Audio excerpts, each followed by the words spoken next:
Welcome to the living sports page that is the Maui News Sports Report. We're going to have a lot of fun here in the next few minutes, so let's get right to it. Well, the rematch of the year was on Friday, and it turned into a rout as the Lunas, they beat the Bears 48-3 Friday night, 48 unanswered points.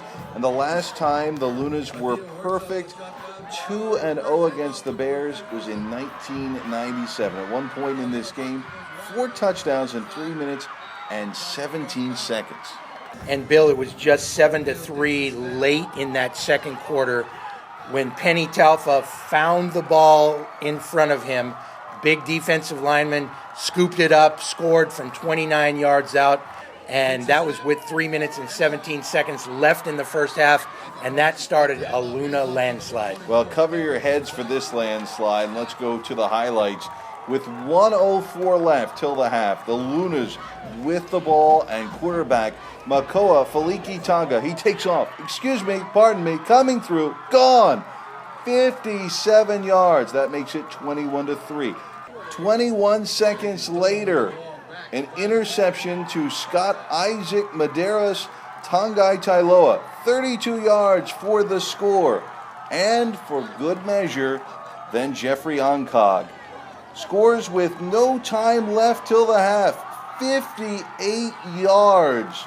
35-3 is the score at that point. At halftime, 3 touchdowns and 1 minute and 4 seconds. And Bill, the Lunas really put an exclamation point on things when they took the second half kickoff. 2 plays, capped by a 59-yard ramble by Jared Rocha Islas to turn on the mercy rule running clock just 1 minute into the third quarter. It's 42-3, and the Lunas really did whatever they wanted to the Bears on Friday night, and it was a statement to the state seeding committee that they deserve that number 1 seed for the upcoming Division II state tournament. They also kind of put a capper on things defensively. 2 goal line stands at the beginning of the game, and at the end of the game, the Bears got only 3 points out of those, and the Lunas were just remarkable all across the board. And all season long, 76-10, the Lunas outscored the Bears this season. That's remarkable. Turning towards Maui High this Saturday on their centennial night for homecoming with a 41-20 win over the Warriors. That keeps their successful season on track and going, and it keeps the D1 title still up for grabs. And Bill, as you said, Maui High now 2-1. They've in the second round of MIL play. They're 4-3 overall in the MIL, and way more importantly, a landmark victory. They clinched their first overall winning season since 2003, when veteran legendary coach Curtis Lee hung it up in 2004. 3 coaches followed. The Sabres went 5-44-1 in the MIL in that time span. David Bowie arrived in 2011. 2 back-to-back 3-5 seasons in the MIL. Now at least a 500 league season and an overall winning season. Huge night for Maui High. The band was once again spectacular for homecoming festivities. In fact, the football team did their halftime talk in the stands so they could watch the drill teams, the homecoming courts, and the band do their thing for halftime festivities. Quick look at the standings. We'll start in D2. The Lunas have had a great season. Obviously, it continues on as they remain undefeated in the MIL at 7-0, 3-0 in the second half. You look at D1, there's still a race there. Now, there's some different permutations there, but both teams, Baldwin, Maui High, both at 2-1. They will both be in action this weekend. First of all, it'll be Baldwin, Kinkekalike, Friday at 7. On Saturday at 7 p.m., both games at War Memorial Stadium. It will be Lahaina Luna and Maui High. Baldwin needs to lose. Maui High needs to win. That would force a championship game playoff. Of course, it's a tall order trying to beat the Lunas, but it is possible for Maui High to claim that D1 crown. Still is possible.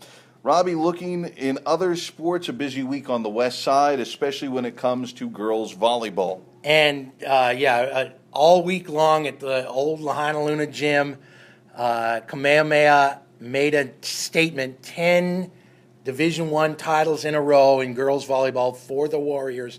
This is a team that rebuilt after 4 seniors graduated last year and went on to play college volleyball. And now they're back on top of their perch, 10 in a row, a real statement. They've won, by the way, 82 of their last 84 MIL matches. In D2, it was another wild week with Seabury Hall, the state runner-up last year, getting back to the state tournament. They finished an unbeaten run through the MIL with a pretty easy week, really. Hana defeated Molokai in a crucial match to clinch the Dragons' second straight trip to the state tournament. And in D1, Saturday, we had a second-place playoff, the 5th meeting of the year between Maui High and King Kekalike. Na'ali'i comes away with a 15-12 victory in the 5th set, and they win the season best-of-5 series, 3-2 to claim that state berth. 3 in 4 years now for Na'ali'i to the Division I state girls volleyball tournament. And in cross country, the headline is not anything new. It's Dakota Grossman continuing to win, but this time it's on Molokai. And 4 in a row, MIL cross country titles for Dakota. She goes for state title number 4. That's only been done once before. It's never been done by a boy or girl on a 3-mile course that the girls now run. They have for the last decade or so. And so Dakota can make a real statement. A win would make her the winningest MIL state champion athlete ever, with her 8th gold medal overall in state competition. The Seabury girls made a real statement as well. They went 1, 2, 3, 4, 8 to claim the team title with 18 points. A perfect score is 15 points. They are looking at an unofficial overall cross-country team title, and it looks to me like they have the guns to do it, led by, obviously, Dakota Grossman.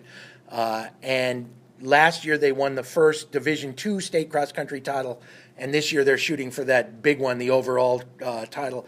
The Lahainaluna boys, they've only won one MIL cross-country title ever before in 1990. They win it again.